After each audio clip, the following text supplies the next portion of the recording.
చంద్రబాబు నాయుడు గారి పాలన ఎలా ఉందంటే, రాష్ట్రంలో గానీ, దేశంలో గానీ ఏ ముఖ్యమంత్రి ఒక 175 నియోజకవర్గంలో సామాన్యుడింటికి ఎళ్ళిన పాపాన పోలేదు.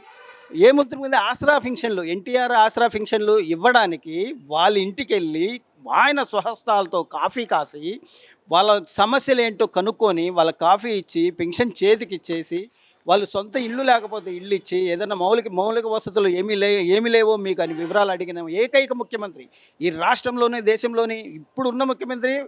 గతంలో లేడు, మళ్ళీ కూడా రాడు. అంత బ్రహ్మాండంగా ఉంది పరిపాలన.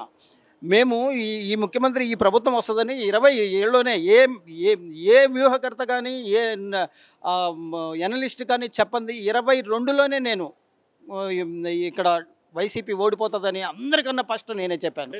నెరవేరుస్తారండి.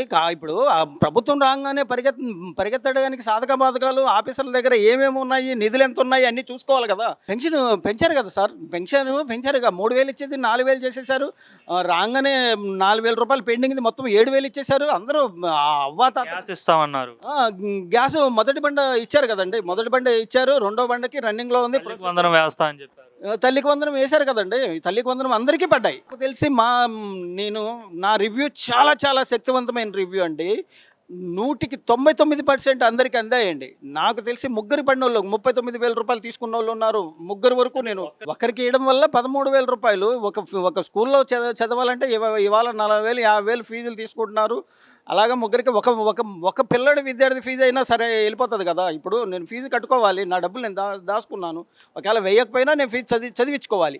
వేశారు కాబట్టి నేను దాచుకున్న డబ్బులు నేను వ్యాపారానికో లేకపోతే దేనికో దానికి, వాళ్ళకి బట్టలకో దేనికో దానికి ఖర్చు పెట్టుకుంటారు. కాబట్టి అసలు పర్వాలేదండి. సామాన్యుడిని, పేదవాడిని తరమడానికే చంద్రబాబు నాయుడు గారు పుట్టినట్టుగానే ఉంది. అలాగే చేస్తున్నారు. అన్నా క్యాంటీన్ నెంబర్ 1 అండి. అన్నా క్యాంటీన్లు ఉదాహరణకు చెప్తాను. గతంలో పనులు లేక చాలామంది బిల్డింగ్ కార్మికులందరూ 10,000, 20,000, 50,000 కరోనా వల్ల అప్పుల పాలైపోయారు. అన్నా క్యాంటీన్ వచ్చిన తర్వాత వాళ్ళు పొదుపు చేయడం నేర్చుకున్నారు. పొదుపు చేసుకొని వాళ్ళు అన్నా క్యాంటీన్లో భోంచేసి డైలీ 600-700 సంపాదించి ఉండేవాళ్ళు ఇవాళ సంవత్సరం నుంచి దగ్గర వాళ్ళు 50,000 అప్పులు తీర్చుకోక వాళ్ళకు నిలవ పెట్టుకున్నారు. ఇవాళ బంగారం కానీ, ఏదైనా కలర్ టీవీ కానీ, లేకపోతే ఫోన్లు కానీ కొనుక్కోవడానికి నిలవ పెట్టుకున్నారు. ప్రతి వాడి చేతిలో ఇవాళ ధనం అనేది నిల్వ ఉంది. అన్నా క్యాంటీన్ల వల్ల మేము రీసెర్చ్ చేసుకున్నాం. రాష్ట్రం 30 ఏళ్ళు ఎన్నిక వెళ్ళిపోతుందంటే ఇప్పుడు జగన్మోహన్ రెడ్డి గారు ఓడిపోయిన ప్రెస్టేషన్లో ఉంటారండి. ఓడిపోయిన వాడు గెలిచిన వాడిని ఏదో ఒక మాట అంటారు. గెలిచిన వారు ఏం చేయాలంటే 164 మంది ఎమ్మెల్యేలు, ఎంపీలు, మంత్రులు, 21 మంది ఎంపీలు అందరూ ఉన్నారు. ఓడిన వారిని వాళ్ళు ఒక 4 మాటలు అంటే వీళ్ళు ఒక మాట అనేసి రేసు గుర్రంలా పరిగెత్తాల్సిందేనండి. వీళ్ళు చేసుకున్నవి చెప్పుకోలేకపోతున్నారు.